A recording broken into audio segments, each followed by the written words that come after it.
Freedom physically refined rice bran oil cholesterol ని శుభ్రం చేసేందుకు ప్రతిరోజు వాడండి freedom rice bran oil. Welcome to site 2024. ఒకప్పుడు నెల్లూరు జిల్లాలో ఉన్న సూళ్లూరుపేట జిల్లాల పునర్విభజన తర్వాత తిరుపతి జిల్లా పరిధిలోకి వచ్చింది. సూళ్లూరుపేటలో పట్టును కోల్పోకూడదని సీఎం వైఎస్ జగన్ కృతనిశ్చయంతో ఉన్నారు. మరోసారి సిట్టింగ్ ఎమ్మెల్యే సంజీవయ్యకి టికెట్ కేటాయించారు. వరుసగా 2 సార్లు గెలిచిన సంజీవయ్య హ్యాట్రిక్ పై కన్నేశారు. టీడీపీ విషయానికి వస్తే తన ఒకప్పటి కంచుకోటలో తిరిగి పాగా వేయాలని చంద్రబాబు నాయుడు భావిస్తున్నారు. దీనిలో భాగంగా నెలవల విజయశ్రీకి సూళ్లూరుపేట టికెట్ కేటాయించారు. ఇంతకీ సూళ్లూరుపేట నియోజకవర్గంలో ప్రస్తుత పరిస్థితి ఏంటో సై 2024లో చూద్దాం.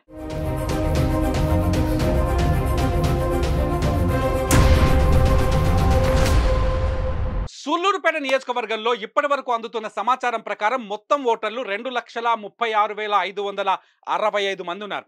ఇందులో పురుష ఓటర్లు 1,15,489 మంది, మహిళా ఓటర్లు 1,21,031 మంది, ట్రాన్స్జెండర్స్ ఇక్కడ 46గా కనిపిస్తున్నారు. పురుష ఓటర్ల కన్నా మహిళా ఓటర్ల సంఖ్య ఎక్కువగా ఉంది. బంగాళాఖాతానికి పులికాట్ సరస్సుకు ఆనుకొని ఉంటూ జీవ వైవిధ్యానికి కూడా పెట్టింది పేరు సూళ్లూరుపేట. తమిళనాడు ఆంధ్రప్రదేశ్ సరిహద్దుల్లో ఉండే ఈ సెగ్మెంట్లో 2 ప్రాంతాల సంస్కృతి సంప్రదాయాలు ఉంటాయి. భారత అంతరిక్ష పరిశోధన శక్తిని ప్రపంచానికి చాటి చెప్పిన సతీష్ ధావన్ స్పేస్ సెంటర్ కూడా ఈ సెగ్మెంట్ పరిధిలోకే వస్తుంది. 1962లో జనరల్ నియోజకవర్గంగా ఏర్పాటైన సూళ్లూరుపేట తర్వాత 2009లో నియోజకవర్గాల పునర్విభజన తర్వాత ఎస్సీ రిజర్వ్డ్గా మారింది. సూళ్లూరుపేట నియోజకవర్గం తొలినాళ్లలో కాంగ్రెస్ కు, ఆ తర్వాత టీడీపీకి కంచుకోటగా మారింది. ఇక్కడ కాంగ్రెస్ 5 సార్లు, టీడీపీ 5 సార్లు, వైసీపీ 2 సార్లు గెలిచాయి. రెడ్డి, శెట్టి బలిజ, దళిత వర్గాల ఓటు బ్యాంక్ సూళ్లూరుపేటలో అధికం. ఒకసారి 2019లో ఏం జరిగిందో చూద్దాం. వైసీపీ అభ్యర్థి సంజీవయ్య కిలివేటికి 1,19,627 ఓట్లు పోలయ్యాయి. అంటే మొత్తం ఓట్లలో 61.99% ఓట్లు వచ్చాయి. టీడీపీ అభ్యర్థి పరస వెంకటరత్నానికి 58,335 ఓట్లు వచ్చాయి. అంటే 30.23% ఓట్లు. గత ఎన్నికల్లో జనసేన నుంచి ప్రవీణ ఉయ్యాల పోటీ చేయగా 5,513 ఓట్లు పోలయ్యాయి.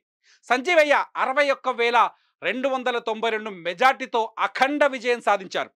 2014, 2019 ఎన్నికల్లో వరుస విజయాలు సాధించిన సంజీవయ్యకు వచ్చే ఎన్నికల్లోనూ సానుకూల పవనాలు వీస్తున్నాయని అనలిస్టులు అంటున్నారు. ఇంతకీ 2024లో ఇక్కడ ఏం జరగబోతోంది? మే 13వ తేదీన జరిగే ఎన్నికల్లో సూళ్లూరుపేట నుంచి సిట్టింగ్ ఎమ్మెల్యే సంజీవయ్య వైసీపీ నుంచి రంగంలోకి దిగుతున్నారు. సంజీవయ్యను ఓడించి తీరాలనే లక్ష్యంతో ఉన్న కూటమి టీడీపీ నేత నెలవల విజయశ్రీను ఎన్నికల రంగంలోకి దించింది. మాజీ ఎమ్మెల్యే నెలవల సుబ్రహ్మణ్యం కుమార్తె ఆమె తిరుపతిలో డాక్టర్గా పనిచేస్తున్నారు. కూటమి వేవ్లో టీడీపీ గెలుస్తుందని చంద్రబాబు ధీమాతో ఉన్నారు. అయితే ఈసారి కూడా సంజీవయ్యను గెలిపించి హ్యాట్రిక్ ఇవ్వాలని అభిమానులు, కార్యకర్తలు ఆసక్తిగా ఎదురు చూస్తున్నారు. చూద్దాం మరి ఈసారి విజయం ఎవరిని వరిస్తుందో. సై 2024లో మరో నియోజకవర్గంతో మళ్ళీ కలుద్దాం. సుమన్ టీవీలో మీ పర్సనల్ అండ్ బిజినెస్ ప్రమోషన్స్ కోసం కింది నెంబర్కి కాంటాక్ట్ చేయండి.